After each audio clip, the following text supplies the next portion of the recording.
A-t-on atteint le point de saturation? C'est bien connu, la France, c'est la première destination mondiale du tourisme. En 2024, on a même franchi un cap avec 100 millions de visiteurs, en plus bien sûr de nous, les touristes locaux. Sauf que 80% de cette activité touristique se concentre sur 20% du territoire. Alors forcément, certains lieux commencent à être envahis, au point de parler aujourd'hui de surtourisme. Et ça commence à exaspérer certains habitants qui ne reconnaissent plus leur ville, leur quartier. C'est le cas ici à Annecy, en Haute-Savoie. Dans la Venise des Alpes, comme dans d'autres villes en France, des riverains ont créé un collectif pour siffler la fin de la récréation. Bonjour. Bonjour. Aurélien? Oui, c'est ça. Enchanté. De même. On est sur une grosse journée niveau affluence aujourd'hui à Annecy. Non, c'est une petite journée. Donc ce pont, pour votre collectif de riverains, c'est devenu un symbole. Pour quelle raison? Parce que c'est un pont qui est très fréquenté. Il faut passer entre les selfies et encore, on a des périodes où c'est beaucoup plus dense. Donc les gens sont là uniquement pour se valoriser eux dans ce cadre. Et c'est l'illustration même de ce qu'est devenu le tourisme Instagram.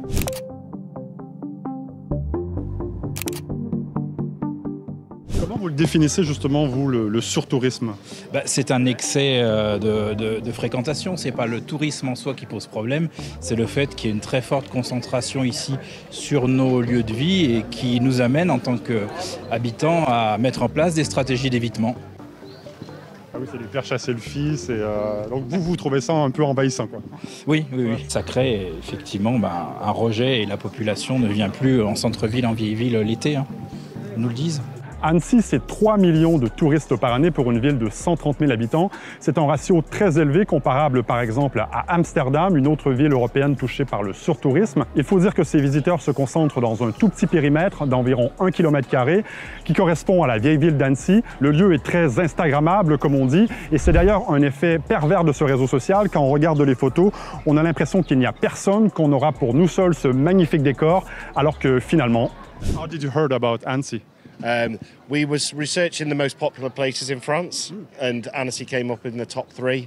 History, the scenery, the buildings, the architecture, it's just fabulous, it's amazing. I've been here before, and it was all on social media as well. You've seen the beautiful picture? The scenery, and also I love the history as well. En fait, en Chine, on a entendu beaucoup de parler de cette ville. Pourquoi? Comment On a notre application qui ressemble beaucoup à Instagram. Il y a beaucoup de sites touristiques à recommander. Après, ça déjà, c'est dans le top. C'est un décor de carton-pâte dans lequel on vient se prendre en photo sans forcément se soucier du reste. Et alors des riverains encore moins, puisque nous, on est vraiment les invisibles. Est-ce qu'il n'y a pas une forme un petit peu de mépris là-dedans envers les touristes? Non, c'est plutôt le contraire. La semaine dernière, j'ai encore dû sortir un groupe qui montait sur une fontaine devant l'église Notre-Dame. J'ai dû leur expliquer que c'était un monument historique et qu'il fallait le respecter. Les habitants d'Annecy, du reste de la commune et de l'agglomération nous le disent aussi. La vieille ville est devenue un repoussoir.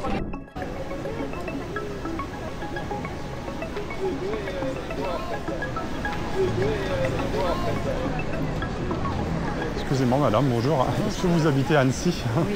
Il y a trop de touristes aujourd'hui? Ah oui. Comment le tourisme affecte votre quotidien? La circulation, les prix, voilà, c'est déjà beaucoup. Je dirais que ça s'est empiré après la période du Covid et du confinement. Et là, il y a de plus en plus de monde et... Moi, j'avoue que juillet-août, si je peux éviter Annecy, j'évite. Je reste chez moi ou je vais en montagne, mais là, ça devient invivable, quoi. Beaucoup de gens se plaignent. Moi, je m'en fiche. Je pense que ça fait vivre la ville. Et c'est un beau lieu, donc c'est normal qu'il y ait beaucoup de touristes. Moi, j'aime beaucoup les touristes. Je trouve qu'ils sont respectueux, ils sont propres, ils sont riches et ça me pose pas de problème. Moi, je suis très content de voir des gens qui parlent d'autres langues se promener par ici et j'ai l'impression qu'ils sont heureux ici aussi, ça me fait plaisir. Qu'est-ce que vous répondez à la ministre du Tourisme qui nous dit qu'il n'y a pas de surtourisme en France, il y a des pics de fréquentation? Écoutez, déjà on peut l'inviter sur Annecy quand elle souhaite, y compris en dehors des pics de fréquentation d'été, et elle verra que malheureusement le surtourisme, ça n'est pas une vue de l'esprit. La ville est complètement embolisée en permanence. Alors derrière les rues bondées, il y a une conséquence du surtourisme qui est moins apparente, ce sont les meublés de tourisme, ou si vous préférez les Airbnb. À Annecy, dans certains quartiers, c'est un logement sur 2. En fait, en juin dernier, un Touriscore a été publié par une start-up, Ville de Rêve. Il s'appuie en particulier sur les données sur le logement, comme le taux de meublé touristique et le nombre de loueurs professionnels.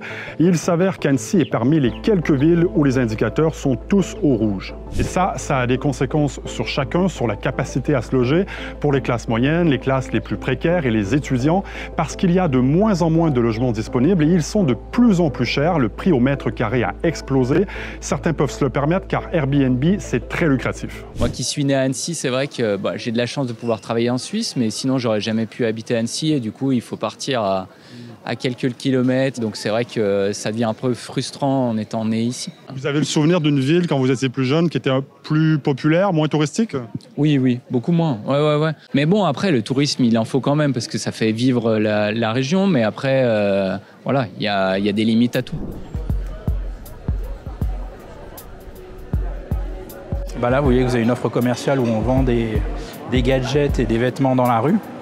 Donc autant vous dire que ce qui est vendu dans la rue, c'est pas d'une qualité extraordinaire. Là, vous voyez, vous avez un glacier avec un guide-fil. On ne voit ce type de dispositif que dans les aéroports et les parcs d'attractions. Il y a beaucoup de glaciers dans cette rue. Oui, c'est connu. À Annecy, les habitants ne mangent que des glaces. Donc l'utilisation de la rue n'est faite que par une typologie de commerce, ceux qui s'adressent à la clientèle de passage. Bonjour monsieur, désolé de vous déranger, je suis journaliste.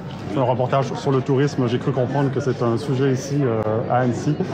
Ouais. Est-ce que je peux vous poser 2-3 questions? Ça vous exaspère, c'est ça? Ouais, ça m'exaspère. Pourquoi? Ce genre de truc là. Pourquoi ça vous exaspère? Parce qu'il n'y a pas tant de monde que ça, c'est 10 jours dans l'année où on a un petit peu de monde. Ils sont pas beaucoup à mettre leurs panneaux comme ça, ils sont pas beaucoup et on les écoute beaucoup trop, je veux dire. Qu'on continue comme ça, puis on aura perdu aussi le tourisme. Plus il y a du monde, plus on travaille. Oui. Et c'est une richesse, c'est pas... C'est une richesse. Ouais. Mais il faut bien que la ville vive aussi, parce qu'il y a des grosses infrastructures, donc tout ça, ça se paye. C'est moitié-moitié. Pour vous, il n'y a pas trop de touristes à Annecy? Non, c'est une belle ville, il faut la visiter, c'est magnifique. Mais il y a du monde de partout, la France est belle. On peut avoir le beurre et l'argent du beurre. Absolument, ni la crème.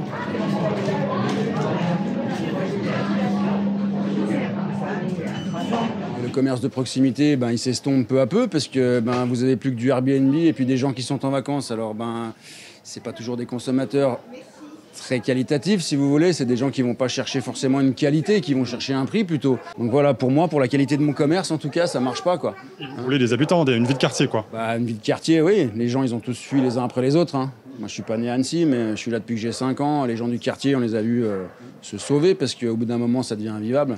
Le respect des règles de vie avec des gens qui sont là de passage, c'est pas la même que dans une copro où vous avez des gens qui vivent à l'année, quoi, tout simplement, quoi. L'une des particularités d'Annecy et de son lac, c'est qu'on est ici dans une cuvette entourée par les montagnes. Et donc, il n'y a qu'une seule route qui fait tout le tour du lac. Elle est très fréquentée, parfois congestionnée en raison du trafic touristique. Et ça, selon l'association Respire, qui réalise ici des mesures sur la qualité de l'air, eh bien, cette topographie, elle favorise la stagnation des polluants. Alors, la qualité de l'air ici, elle s'améliore depuis des années, comme partout en France, mais les taux de particules fines restent au-dessus des seuils recommandés par l'OMS. Heureusement, il y a une magnifique piste cyclable autour du lac et elle est de plus en plus utilisée.